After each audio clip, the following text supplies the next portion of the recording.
Okay, good afternoon all. Good afternoon, ma'am. In today's class, we will be learning about therapeutic adaptation of normal diet. In previous classes, you have got a good expertise of normal diet, how to plan normal diet with the help of exchanges, how to select which member of the exchanges to meet the requirement. You all have learned it. So, in normal diet, there are two principles or 2 points to be considered, that all the food groups has to be there: cereal group, pulses group, vegetable group, fruits group, milk group, meat group, fats and oil, nuts and seeds, sugar, water, etc. And you have to meet the calories with the help of carbohydrate, protein and fat. Okay. So these are the basic things for planning the normal diet.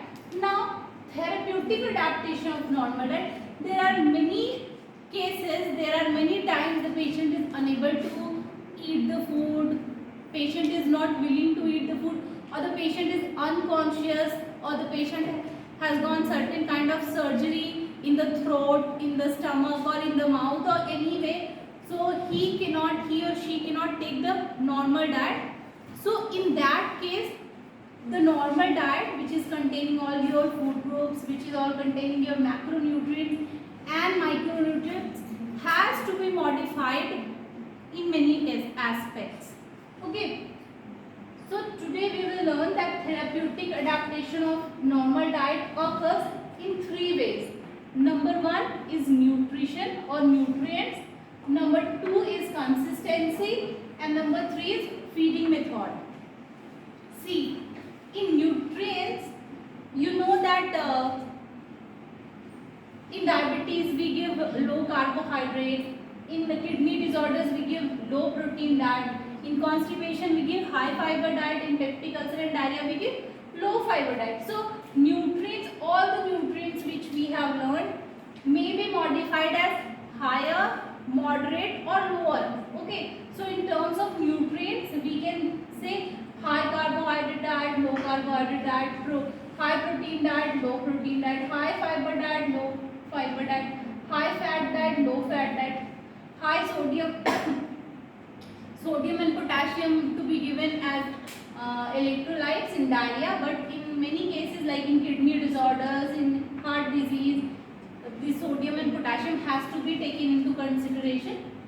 For underweight we provide high calorie diet, for overweight and obese we provide low calorie diet, in gout we provide low purine diet. Okay, so these modifications were all in nutrients, and you can consider in most of the cases these are modified in nutrients, but in normal cases means the person is able to eat, he has diabetes, so he will eat normal food, but the nutrients are modified.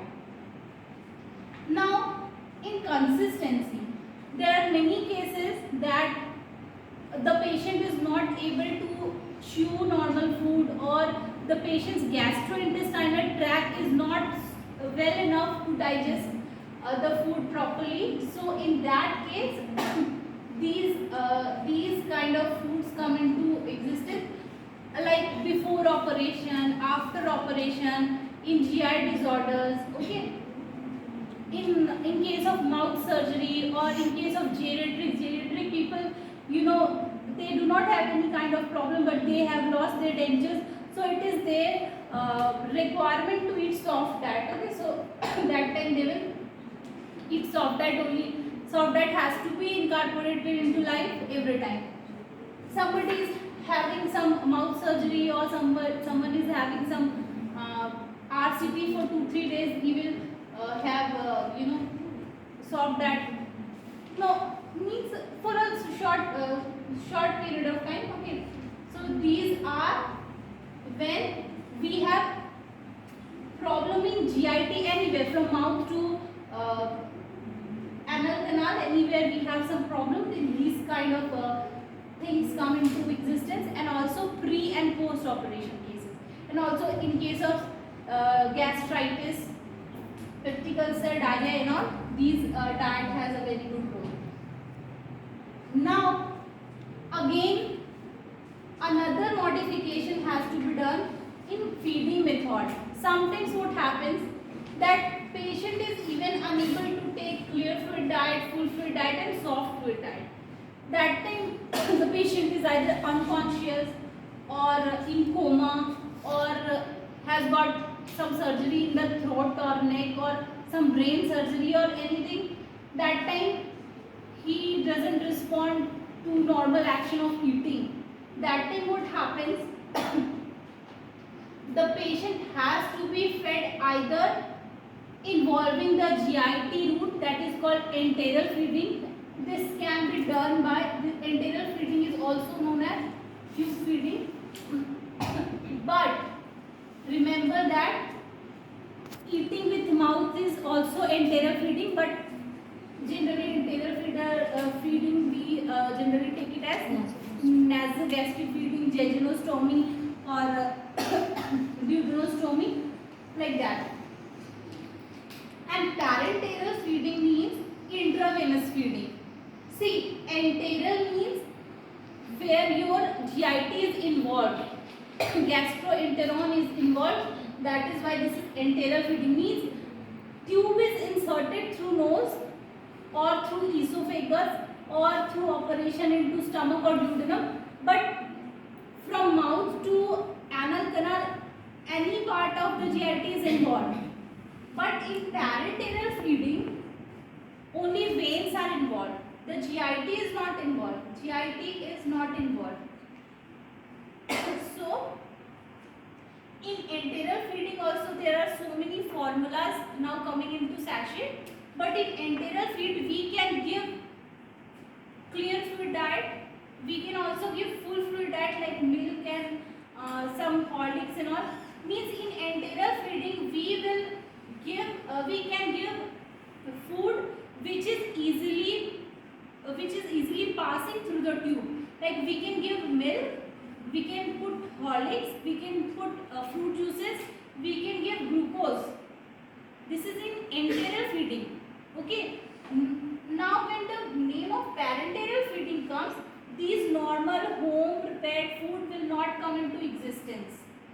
Over here, always commercially prepared glucose water, amino acids, these will have to play role. People are little bit confused, or sometimes they, while writing process, they just shift. In parenteral, they just write glucose water, barley water, or something like that. Then this is wrong. Parenteral feeding is always done through veins, and that time only formula feeding, formulas prepared by companies like glucose solution, saline water, amino acids, these things will come into existence, and that will have to be inserted through vein with the help of needles. And enteral feeding will be done through nasogastric tubes or tubes insertion through esophagus or in duodenum or in stomach, anything like that. Okay.